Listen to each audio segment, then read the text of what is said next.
Binibining Marifel Itukit. At ako naman si Binibining Mikaela Palaria. At kami ang M&M Girls! Ngayong araw ay pag-uusapan natin ang nobelang Noli Me Tangere at ang teleseryeng Maria Clara at Ibarra. Tama ka dyan, partner. Ngayon ay malalaman natin kung ano ang pagkakaiba at pagkakapareho ng nobela at ng teleserye.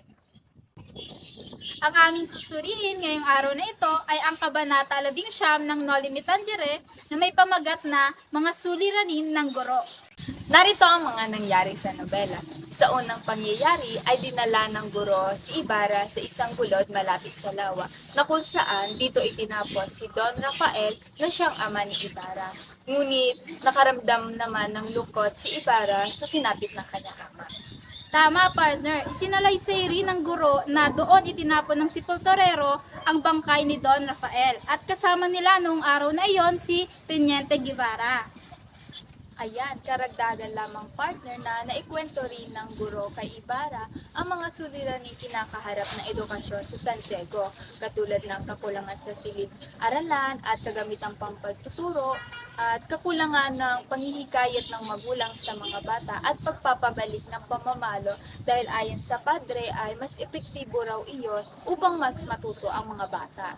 Ayan, nasabi rin ng guro na ang pangingialam ni Padre Damaso sa kanyang paraan ng pagtuturo sapagkat ang guro ay tinuturuan niya yung mga kabataan ng wikang Kastila na ikinagalit rin ng Padre.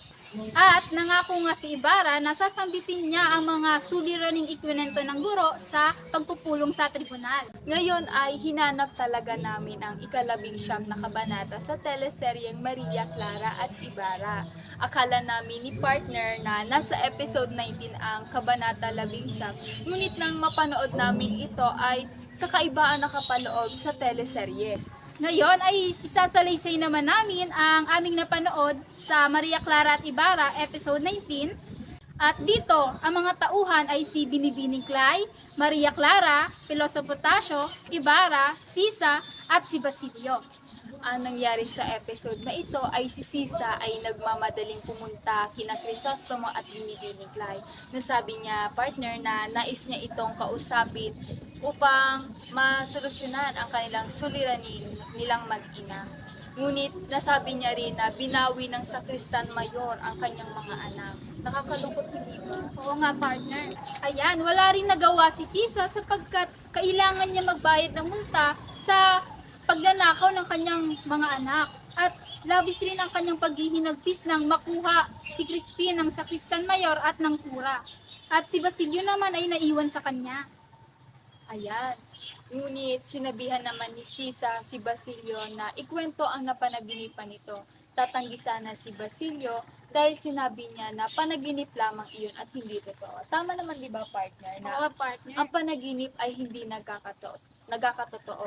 Ngunit naging masalimuot ang panaginip na iyon na nanatiling bangungot para sa kanya sapagkat sa kanyang panaginip ay si Crispin ay sinasaktan ng Sakristan Mayor na taliwas sa ikwento niya kina Ibarra at Binibining Clay na nanaginip lamang siya ng babae na pumupulot ng yantok at buhay. Aming napansin na malaki talaga ang pagkakaiba ng kwento sa Kabanata 11 sa nobela at episode 19 sa teleserye, magmula sa tauhan at mga pangyayari. Doon ay nalaman din namin na ang episode 19 pala ay ang Kabanata 17 na si Basilio. Kaya naman hindi kami tumigil sa paghahanap ni partner, tama, hindi ba? Tama, partner. Kaya nahirapan kami talagang maghanap. Ngunit nang natagpuan namin ang aming kabanata ay nasa episode 15 lang pala. Doon ay nakita namin talaga ang pagkakaiba at pagkakapareho ng nobela at ng teleserye. At ngayon, dumako na tayo sa pagkakaiba at pagkakapareho ng nobela at teleserye.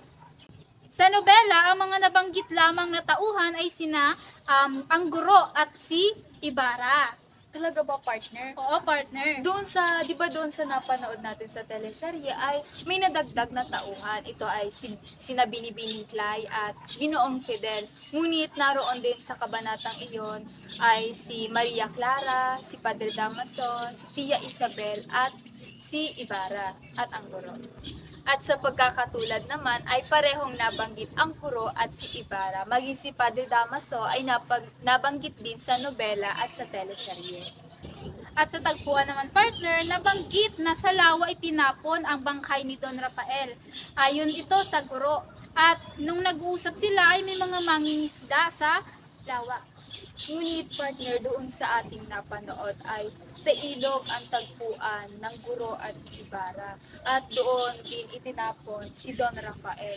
Kung mapapansin mo, partner, may pagkakaiba, di ba, sa tagpuan? Oo, partner. Sa nobelang ito naman, partner, walang inutusan si Ibarra na hanapin ang gurong may alam kung saan ipinatapon ang kanyang ama. Doon naman sa napanood nating teleserye ay mayroon siyang inutusan. Dito ay inutusan niya si Ginoong Fidel. Si Ginoong Fidel, partner, ay ang kaibigan ni Ibarra. Dito itinanong niya kung nahanap na ba ang guro na may alam kung saan ipinatapon si Don Rafael. Ayan, sa pagkakapareho naman, ay parehas na ipakita sa nobela at teleserye na nag-uusap si Ibarra at ang guro. Ayan, sa nobela, ang sepulturero ang siyang nagtapon ng bangkay ni Don Rafael at wala siyang binitawang linya o dialogo. Ngunit sa teleserye naman, partner, sepulturero din ang nagtapon ng bangkay ni Don Rafael. Ngunit sinabi niya na itatapon niya na lamang ito sa ilog kaysa inibig kasama ang mga inchik. Ayan, partner, ang mga suliranin naman sa nobela at teleserye ay hindi naman nagkaiba. Tama ka dyan, partner. Isa sa mga suliranin na kinaharap ng mga guro ay, kagaya nga ng sabi ko kanina, na kakulangan ng silid-aralan, kagamitang pagpatuturo, at kakulangan ng paghihikayat ng magulang sa mga bata. At isa pa dito yung pagpapabalik ng pamamalo sa mga bata dahil ayon nga kay Padre Damaso na mas epektibo raw iyon, partner, upang mas matuto ang mga bata. At dito naman, partner, ipinatawag ni Padre Damaso ang guro at hindi ito nakataka sa pangmamaliit ng kura. Partner, alam mo ba na parehong naipakita sa nobela at sa teleserye ang pagiging makapangyarihan ni Padre Damaso. Gaya nga ng sabi mo ay hindi nakaligtas sa pangmamaliit, ay doon pa ipinahiya pa ang guro sapagkat nagwika ito ng Kastila. Di ba ang sabi ni Padre Damaso na ang kailangan lamang magwika ng Kastila ay yung mga nakakataas sapagkat sila ay mananatiling Indio ang mga Pilipino. Ngayon ay nalaman na natin ang pagkakaiba at pagkakapareho ng Kabanata 19 sa nobela at episode 15 sa teleserye. Nang dahil sa pagsusuri, ay nalaman natin ang pagkakaiba ng tauhan, tagpuan at pangyayari. Muli, ako si Binibining Marifel Tukit At ako naman po si Binibining Micaela Palaria. At kami ang M&M Girls!